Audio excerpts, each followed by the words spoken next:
कैसे हैं मेरे प्यारे दोस्तों। एक बार फिर से मैं आपका आपके चैनल द सक्सेस पॉइंट @ पे स्वागत करता हूं। आज का जो हमारा विषय है वो है भारतीय अर्थव्यवस्था के महत्वपूर्ण प्रश्नों की श्रृंखला। इससे पहले के क्वेश्चन को हम लोगों ने डिस्कशन कर लिया है। इससे पहले और भी एमसीक्यू क्वेश्चन देखे जा चुके हैं। अगर आप किसी भी कॉम्पिटिटिव एग्ज़ाम के लिए जुड़े हुए हैं, जैसे कि यूपीएससी, यूपीपीएससी और यूपीपीएससी के अंतर्गत दोस्तों काफ़ी सारी वैकेंसीज़ हैं, जैसे कि समीक्षा अधिकारी, सहायक समीक्षा अधिकारी यानी आरओ। अगर आप इसकी भी तैयारी कर रहे हैं तो भी आप इस चैनल से काफ़ी महत्वपूर्ण प्रश्नों को प्राप्त कर सकते हैं। काफ़ी महत्वपूर्ण प्रश्नों की श्रृंखला चल रही है। मेरी ईश्वर से प्रार्थना है कि आप सबका सिलेक्शन हो। दोस्तों, इस चैनल से जुड़िए, इस चैनल का सपोर्ट कीजिए, चैनल को सब्सक्राइब कीजिए, बेल आइकन ऑन कीजिए ताकि नोटिफिकेशन आप लोग को मिलती रहे। वीडियो को शेयर कीजिए, लाइक कीजिए। वीडियो आपको कैसी लगती है कमेंट में ज़रूर बताएं। काफ़ी मेहनत के साथ आप लोग के लिए इस वीडियो को तैयार किया जाता है।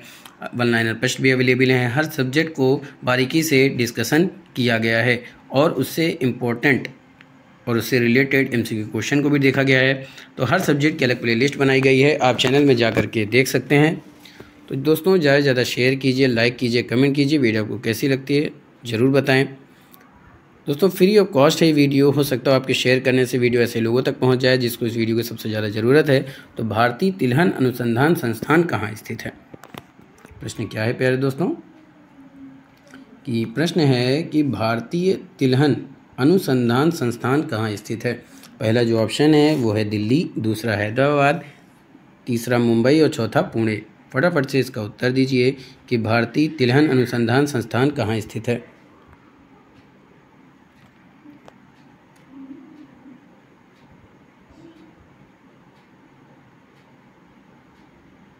फटाफट से उत्तर दीजिए दोस्तों।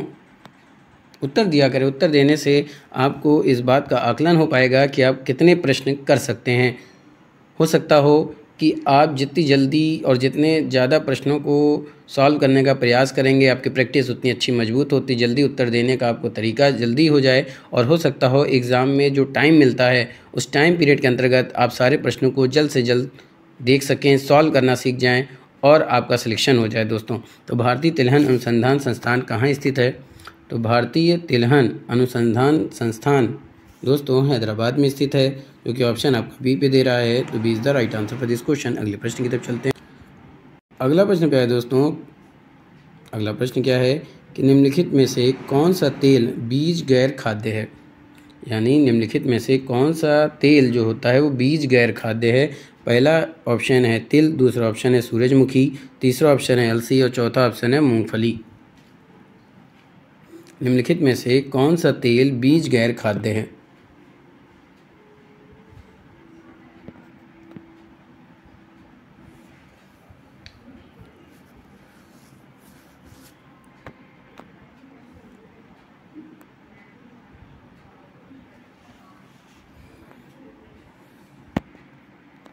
दोस्तों, जो तेल बीज गैर खाद्य है वो होता है पहले दोस्तों सूरजमुखी। तो ऑप्शन आपका बी राइट हो जाएगा। B is the right answer for this question. अगले प्रश्न की तरफ चलते हैं। अगला महत्वपूर्ण प्रश्न क्या है दोस्तों कि भारतीय बागवानी अनुसंधान संस्थान IIHR कहाँ स्थित है? पहला जो ऑप्शन है वो है देहरादून, दूसरा ऑप्शन है हैदराबाद, तीसरा ऑप्शन है बेंगलोर और चौथा ऑप्शन है पुणे। भारतीय बागवानी अनुसंधान संस्थान IIHR कहाँ स्थित है?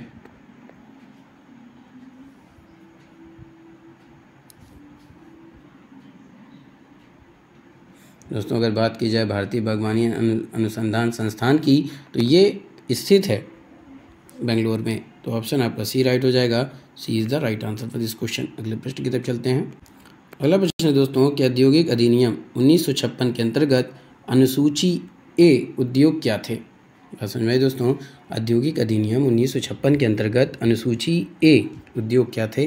पहला जो ऑप्शन है वो है सरकारी नियंत्रण वाले उद्योग, दूसरा जो ऑप्शन है केवल सरकारी नियंत्रण वाले उद्योग, तीसरा जो ऑप्शन है वो सरकारी और निजी दोनों क्षेत्रों वाले उद्योग, चौथा है केवल निजी क्षेत्र वाले उद्योग। तो औद्योगिक अधिनियम 1956 के अंतर्गत अनुसूची ए उद्योग क्या थे?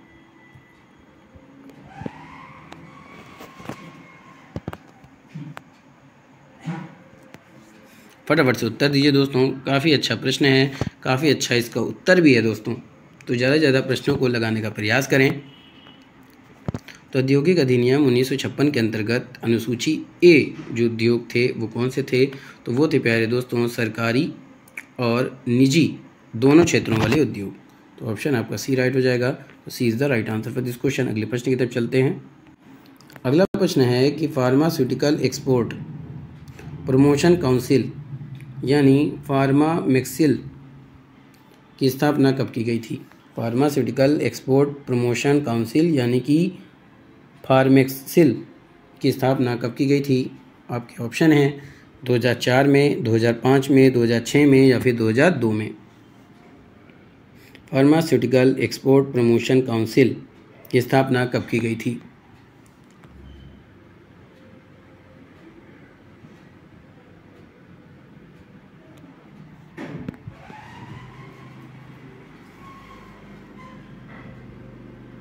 तो दोस्तों फार्मास्यूटिकल एक्सपोर्ट प्रमोशन काउंसिल की स्थापना कब की गई थी? तो ये की गई थी प्यारे दोस्तों 2005 में। तो ऑप्शन आपका बी राइट हो जाएगा। तो B is the right answer for this question. अगले प्रश्न की तरफ चलते। अगला प्रश्न है दोस्तों कि निम्नलिखित में से कौन भारत में कागज़ निर्माण का प्रमुख कच्चा माल है? निम्नलिखित में से भारत में माफ़ कीजिएगा, कौन भारत में कागज़ निर्माण का प्रमुख कच्चा माल है? पहला है गेहूं की भूसी, दूसरा है बांस, तीसरा जो ऑप्शन है वो है मुलायम लकड़ी, चौथा है कठोर लकड़ी। निम्नलिखित में से कौन भारत में कागज़ निर्माण का प्रमुख कच्चा माल है?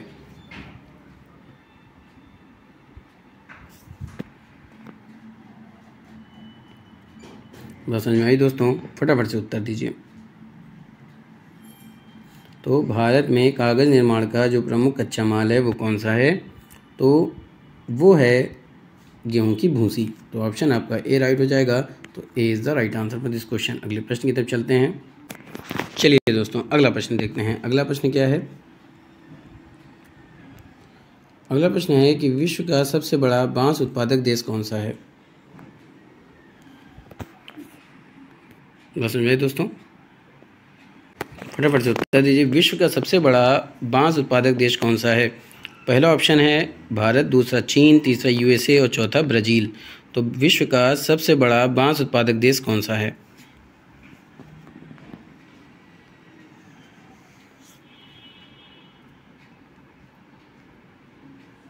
फटाफट से उत्तर दीजिए दोस्तों। विश्व का सबसे बड़ा बांस उत्पादक देश कौन सा है?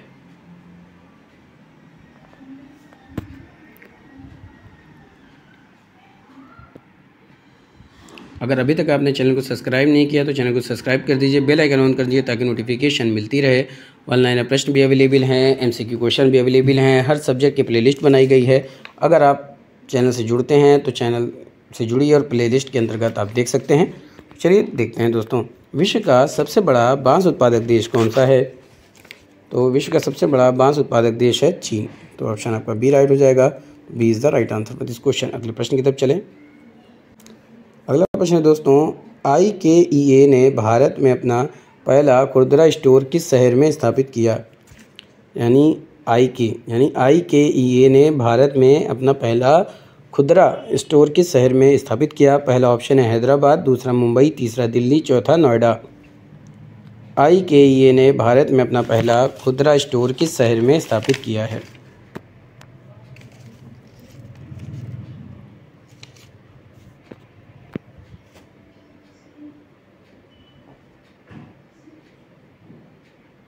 दोस्तों अगर बात की जाए IKEA ने भारत में अपना पहला खुदरा स्टोर किस शहर में स्थापित किया है, तो इसका जो उत्तर होगा वो होगा हैदराबाद। तो ऑप्शन आपका ए राइट हो जाएगा। तो A is the right answer for this question. अगले प्रश्न की तरफ चलें। अगला प्रश्न है दोस्तों कि निम्नलिखित में से कौन सी RBI की अल्पकालिक धन प्रबंधन तकनीक है? बात समझ में आई प्यारे दोस्तों? निम्नलिखित में से कौन सी RBI की अल्पकालिक धन प्रबंधन तकनीक है? SLR, CRR, रेपो और कोई नहीं। फटाफट से इसका उत्तर दीजिए। निम्नलिखित में से कौन सी RBI की अल्पकालिक धन प्रबंधन तकनीक है? पहला जो ऑप्शन है वो है SLR, दूसरा ऑप्शन है CRR और तीसरा ऑप्शन है रेपो और चौथा है इनमें से कोई नहीं।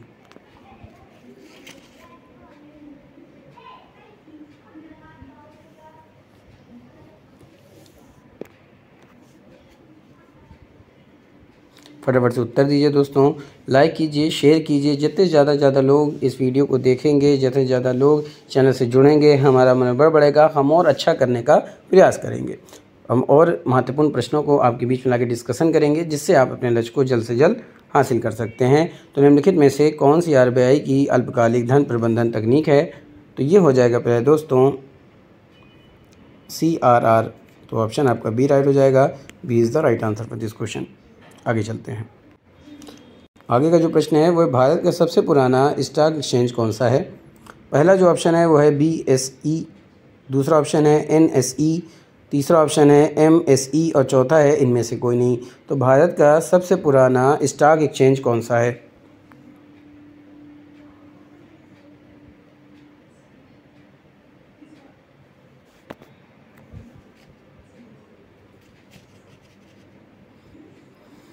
दोस्तों अगर बात की जाए भारत का सबसे पुराना स्टॉक एक्सचेंज की, तो भारत का सबसे पुराना स्टॉक एक्सचेंज जो है वो BSE है। तो ऑप्शन आपका ए राइट हो जाएगा। तो A is the right answer for this question. अगले प्रश्न की तरफ चलते हैं। बहुत महत्वपूर्ण प्रश्नों की श्रृंखला चल रही है दोस्तों। अगर आप चैनल पर आए हैं, बहुत सही चैनल पे आए हैं। द सक्सेस पॉइंट @ एक ऐसा मंच है जो उन महत्वपूर्ण टॉपिकों को और उन इम्पॉर्टेंट MCQ क्वेश्चन को डिस्कशन करता है आपके बीच में, जिससे आप अपने लक्ष्य को जल्द से जल्द हासिल कर सकते हैं। आगे प्रश्न क्या कह रहा है दोस्तों कि नासदाक स्टॉक एक्सचेंज किस देश में स्थित है? पहला ऑप्शन है USA, दूसरा जापान, तीसरा UK, चौथा भारत। नासदाक स्टॉक एक्सचेंज किस देश में स्थित है?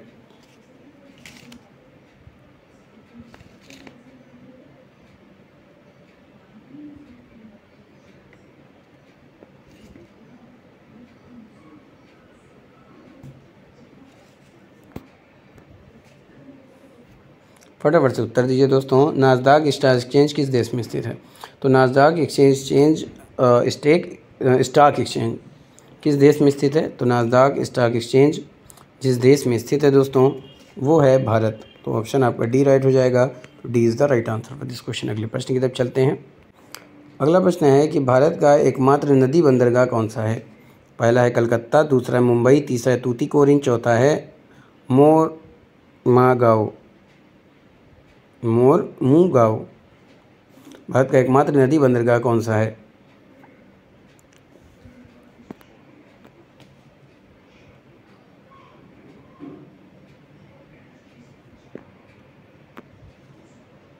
फटाफट से उत्तर दीजिए। भारत का एकमात्र नदी बंदरगाह कौन सा है?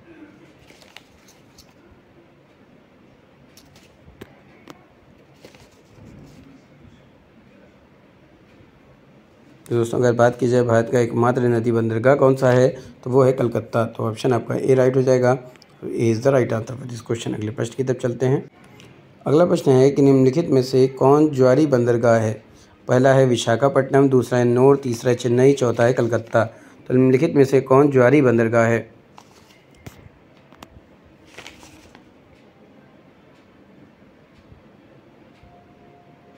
फटाफट से उत्तर दीजिए दोस्तों। कलकत्ता एक ज्वारी बंदरगाह है। तो ऑप्शन आपका डी राइट हो जाएगा। तो D is the right answer for this question. अगले प्रश्न की तरफ चलते हैं। अगला प्रश्न है कि एकाधिकारिक प्रतिस्पर्धा की कौन सी विशेषता नहीं है? एकाधिकारिक प्रतिस्पर्धा की कौन सी विशेषता नहीं है? पहला जो ऑप्शन है वो बाजार में क्रेताओं और विक्रेताओं की बड़ी संख्या, दूसरा है विभेदित उत्पाद बाजार का निर्माण करते हैं, तीसरा जो ऑप्शन है वो बाजार में उत्पाद समरूप होता है, और चौथा जो ऑप्शन है वो है विक्रय लागत का उपयोग बिक्री संवर्धन के लिए किया जाता है। बात समझ में आई दोस्तों? पहला ऑप्शन क्या है कि बाजार में क्रेताओं और विक्रेताओं की बड़ी संख्या, दूसरा है विभेदित उत्पाद बाजार का निर्माण करते हैं, तीसरा है बाजार में उत्पाद समरूप होता है, चौथा है विक्रय लागत का उपयोग बिक्री संवर्धन के लिए किया जाता है।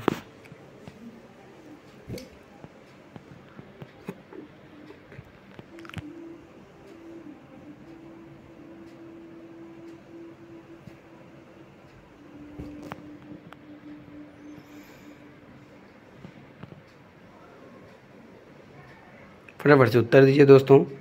तो दोस्तों एक आधिकारिक प्रतिस्पर्धा की जो विशेषता नहीं है, आइए उसको देखते हैं। बाजार में क्रेताओं और विक्रेताओं की बड़ी संख्या, ये विशेषता है। विभेदित उत्पाद बाजार का निर्माण करते हैं, ये भी विशेषता है। बाजार में उत्पाद समरूप होता है, ये विशेषता नहीं है। विक्रय लागत का उपयोग बिक्री संवर्धन के लिए किया जाता है, बिल्कुल ये विशेषता है। तो पूछा है एक आधिकारिक प्रतिस्पर्धा की कौन सी विशेषता नहीं है, तो वह है बाजार में उत्पाद समरूप होता है। तो ऑप्शन आपका सी राइट हो जाएगा। तो C is the right answer for this question. अगले प्रश्न की तरफ चलें। अगला जो प्रश्न है वो है अर्थशास्त्र में निम्नलिखित में से कौन सा शब्द श्रम है, यानी अर्थशास्त्र में निम्नलिखित में से कौन सा शब्द है जो श्रम है। पहला कौन सा ऑप्शन है कि एक संगीतकार लाभ निधि के लिए प्रदर्शन कर रहा है। दूसरा जो ऑप्शन है वो है एक चित्रकार अपने आनंद के लिए काम कर रहा है। तीसरा जो ऑप्शन है वो एक शौक के रूप में किताब पढ़ना। और चौथा ऑप्शन है एक माँ अपने बेटे को पढ़ा रही है। अर्थशास्त्र में निम्नलिखित में से कौन सा शब्द जो है वो श्रम है। फटाफट से उत्तर दीजिए दोस्तों, बहुत ही इंपॉर्टेंट प्रश्न है, बहुत ही इंपॉर्टेंट सीरीज चल रही है। चैनल से जुड़िए, अपने सिलेक्शन को जल्द से जल्द पाइए। तो अर्थशास्त्र में निम्नलिखित में से जो शब्द श्रम है वो है एक संगीतकार लाभ निधि के लिए प्रदर्शन कर रहा है। तो ऑप्शन आपका ए राइट हो जाएगा। तो A is the right answer for this question. अगले प्रश्न की तरफ चलें। अगला प्रश्न क्या है कि निम्नलिखित में से कौन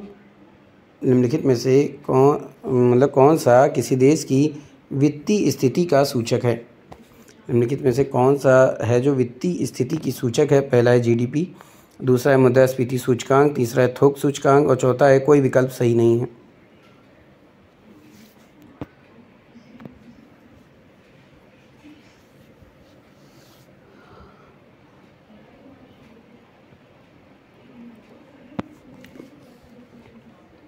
निम्नलिखित में से कौन सा किसी देश की वित्तीय स्थिति का सूचक है। तो कौन सा सूचक है, तो वह है जीडीपी। तो ऑप्शन आपका ए राइट हो जाएगा। तो A is the right answer for this question. अगले प्रश्न की तरफ चलते हैं। अगला प्रश्न क्या है दोस्तों कि सरकार ने कुछ समय पहले केंद्रीय प्रत्यक्ष कर बोर्ड के अध्यक्ष की अध्यक्षता में एक समिति गठित की थी, क्या पता है ना, वो क्या है। सरकार ने कुछ समय पहले केंद्रीय प्रत्यक्ष कर बोर्ड के अध्यक्ष की अध्यक्षता में एक समिति गठित की थी, क्या पता। पहले दोस्तों पहला ऑप्शन क्या है, कर कानूनों का संहिताकरण। बी ऑप्शन है बैंक कर लगाने के प्रश्न सहित कर कानूनों के संपूर्ण संरचना। सी ऑप्शन है कराधान मामलों के संबंध में भारत में विदेशी निवेशकों की चिंताएं। डी ऑप्शन है काले धन की पीढ़ी के पहलू, विदेशों में इसका स्थानांतरण और इस तरह के धन को भारत की वैध वित्तीय प्रणाली में वापस लाना। तो सरकार ने कुछ समय पहले केंद्रीय प्रत्यक्ष कर बोर्ड के अध्यक्ष की अध्यक्षता में एक समिति गठित की थी, क्या, तो उसका क्या उत्तर होगा।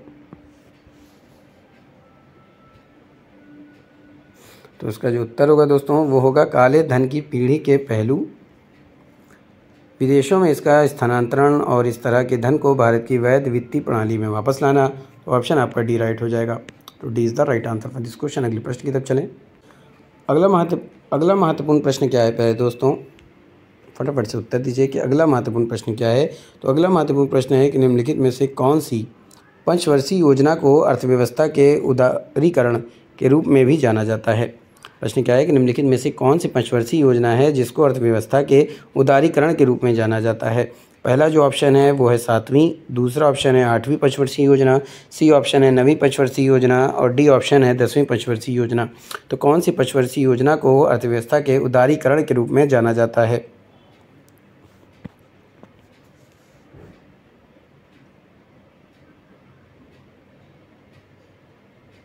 तो दोस्तों जिस पंचवर्षीय योजना को अर्थव्यवस्था के उदारीकरण के रूप में जाना जाता है तो 8वीं पंचवर्षीय योजना को अर्थव्यवस्था के उदारीकरण के रूप में जाना जाता है। तो ऑप्शन आपका बी राइट हो जाएगा। तो B is the right answer for this question. अगले प्रश्न की तरफ चलते हैं। अगला प्रश्न है कि कौन सी पंचवर्षीय योजना का उद्देश्य क्षेत्रीय असमानताओं को कम करने के लिए क्षेत्रीय दृष्टिकोण के बजाय क्षेत्रीय दृष्टिकोण का पालन करना है। यानी कौन सी ऐसी पंचवर्षीय योजना है जिसका उद्देश्य क्षेत्रीय असमानताओं को कम करने के लिए क्षेत्रीय दृष्टिकोण के बजाय क्षेत्रीय दृष्टिकोण का पालन करना है।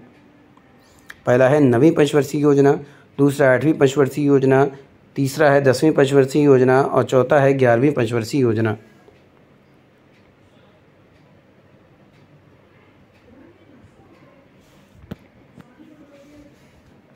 तो दोस्तों 10वीं पंचवर्षीय योजना जो थी उसका जो उद्देश्य था वो क्षेत्रीय असमानताओं को कम करने के लिए क्षेत्रीय दृष्टिकोण के बजाय क्षेत्रीय दृष्टिकोण का पालन करना था। तो ऑप्शन आपका सी राइट हो जाएगा। तो C is the right answer for this question. अगले प्रश्न की तरफ चलते हैं। अगला महत्वपूर्ण प्रश्न क्या है कि राजकोषीय नीति किसी देश के सरकार को निम्नलिखित के प्रवाह को नियंत्रित करने में मदद करती है। राजकोषीय जो नीति होती है वो किसी देश की सरकार को किसके प्रवाह के नियंत्रित करने में मदद करती है। पहला है इक्विटी बाजार, दूसरा है एंजल निवेश, तीसरा है व्यक्तिगत व्यय और चौथा ऑप्शन है कर राजस्व।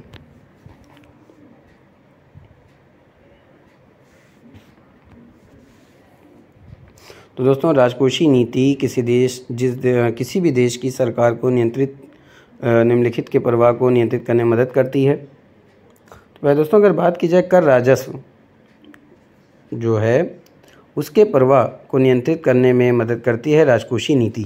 तो ऑप्शन आपका डी राइट हो जाएगा। तो D is the right answer for this question. अगले प्रश्न की तरफ चलते हैं। अगला प्रश्न है कि वह स्थिति जिसमें बाजार की आपूर्ति बाजार की मांग से मेल खाती है क्या कहलाती है। यानी ऐसी स्थिति जिसमें बाजार की आपूर्ति जो होती है बाजार की मांग से मेल खाती है क्या कहलाती है। पहला जो ऑप्शन है वो है समीकरण, दूसरा ऑप्शन है मानकीकरण, तीसरा ऑप्शन है संतुलन और चौथा है इनमें से कोई नहीं।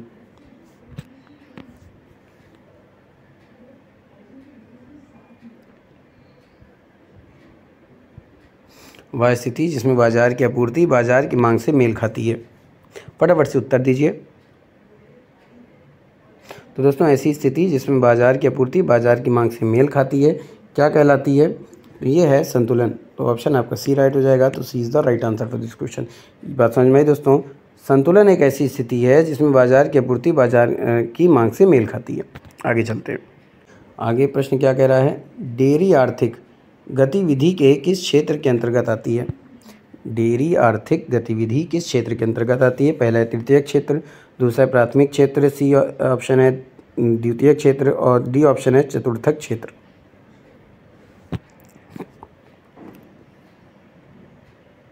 डेयरी आर्थिक गतिविधि के किस क्षेत्र के अंतर्गत आती है।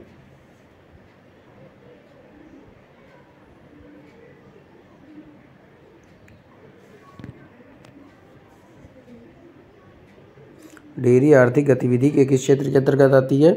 तो ये आती है प्राथमिक क्षेत्र के अंतर्गत। तो ऑप्शन आपका बी राइट हो जाएगा। B is the right answer for this question. अगले प्रश्न की तरफ चलते हैं।